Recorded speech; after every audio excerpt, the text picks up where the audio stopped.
외국인 친구에게 비빔밥을 대접해 본 적 있으세요? 밥이 나오고 나물이 색깔별로 예쁘게 얹혀 있고 가운데 계란 하나. 그런데 이 친구가 젓가락으로 나물을 하나씩 집어먹기 시작합니다. 고사리 따로, 시금치 따로, 콩나물 따로, 밥은 밥대로. 아주 정갈하게 재료 하나하나를 음미하면서요. 그 모습을 보던 한국 사람이 참다 못해 숟가락을 뺏어 듭니다. 그리고 고추장을 툭 얹더니 그 예쁜 걸 전부 뭉개서 벅벅 비벼버려요. 외국인 친구는 지금 눈앞에서 요리가 파괴됐다고 생각하고 한국인은 이제야 요리가 완성됐다고 생각합니다. 똑같은 그릇을 앞에 두고 정반대예요.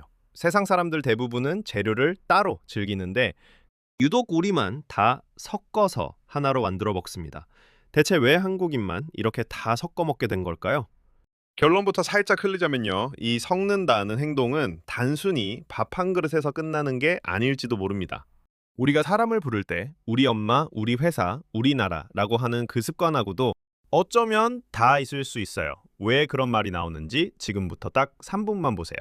자, 일단 하나 짚고 갈게요. 이 섞어 먹기는 사실 전 세계에서 굉장히 드문 방식입니다. 생각해 보세요. 프랑스 요리를 떠올리면 접시 위에 소스와 고기와 채소가 각자의 자리를 지키고 있죠. 일본의 정식도 그래요. 밥, 국, 반찬이 저마다 다른 그릇에 담겨서 이건 이것대로 드세요 하는 구조예요.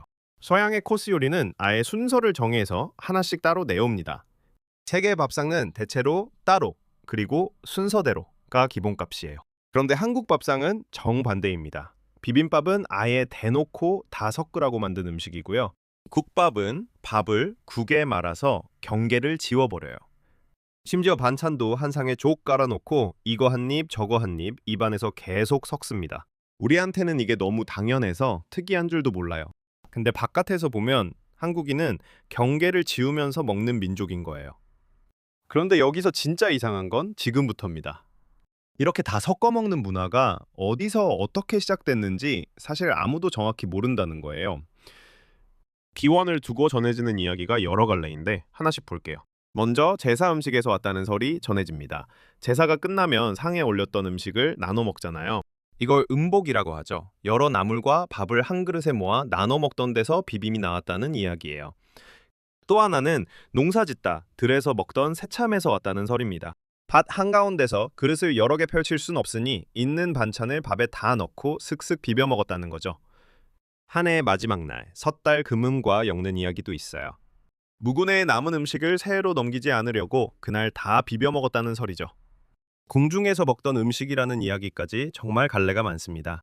여기서 중요한 건요, 이 중에 뭐가 진짜다 하고 딱 잘라 말할 수 없다는 거예요.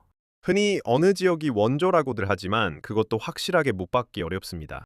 다 그렇다는 이야기가 전해진다 정도인 거죠. 그런데 재밌는 지점이 바로 여기예요.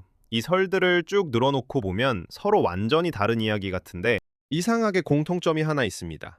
전부 여러 개를 하나로 모은다는 그림이라는 거예요. 제사 음식을 모으든 들밥을 모으든 묵은 음식을 모으든 결국 흩어진 걸 한 그릇에 담는 장면이죠. 기원이 뭐였든 간에 한국 사람들은 아주 오래전부터 따로 있던 걸 하나로 합치는 그 행동을 자연스럽게 반복해왔다는 겁니다. 자, 그럼 여기서 질문이 하나 생깁니다. 이게 정말 밥그릇 안에서만 벌어진 일이었을까요? 진짜 소름 돋는 건 그 다음이에요. 이건 어디까지나 이렇게 볼 수도 있다는 하나의 관점입니다. 안정하는 게 아니에요. 그런데 한번 이렇게 생각해보면 꽤 그럴듯합니다. 비빔밥의 핵심이 뭐예요? 고사리도, 시금치도, 콩나물도 각자 맛이 다 다르잖아요. 근데 이걸 뭉개서 없애는 게 아니에요. 고추장으로 쓱쓱 비비면 각자의 맛은 살아있으면서도 전체가 하나의 새로운 맛으로 어우러집니다. 없애는 게 아니라 아우르는 거예요. 서로 다른 것들이 자기를 유지하면서도 하나가 되는 것. 그런데 이 그림 어디서 많이 본 것 같지 않으세요? 우리가 말하는 방식이 딱 그래요. 세계 대부분의 언어에서는 나의 엄마, 나의 나라라고 하는데 우리는 우리 엄마, 우리나라라고 하잖아요. 나 하나가 아니라 나를 포함한 여럿을 하나로 묶어서 부르는 거예요. 서로 다른 사람들을 우리라는 한 그릇에 담아버리는 거죠. 물론 이걸 그래서 한국인의 민족성이 이렇다고 사실처럼 못 박으면 안 됩니다. 그건 지나친 얘기예요. 다만 밥을 비비는 손과 우리라고 말하는 입이 어딘가 닮아 있다는 것. 이 낯선 겹침을 한번 느껴보시라는 거예요. 이제 다시 그 밥상으로 돌아와 볼게요. 외국인 친구가 나물을 하나씩 따로 집어먹던 그 장면이요.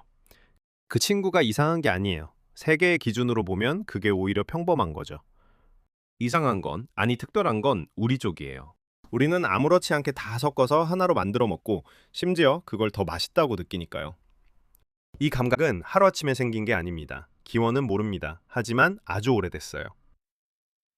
이 땅의 사람들이 긴 세월 손에 새겨온 습관인 거예요. 여러분이 오늘 무심히 비빈 그 밥 한 그릇에도 이 오래된 이야기가 적혀 있습니다. 각자 다른 것들을 하나로 아우르려는 감각. 어쩌면 그게 우리가 우리라고 말할 때마다 조용히 되풀이하는 아주 오래된 손짓일지도 모릅니다. 물론 이 모든 게 하나의 관점일 뿐이에요. 진실이 정확히 무엇인지는 여전히 밥그릇 속 물음표로 남아 있습니다. 그리고 역사는 늘 이렇게 답을 다 알지 못한 물음표 하나에서 다시 시작되죠. 오늘 이야기가 흥미로우셨다면 구독과 좋아요로 다음 물음표를 함께 풀어주세요. 여러분 곁에 또 다른 물음표를 들고 다시 찾아뵙겠습니다.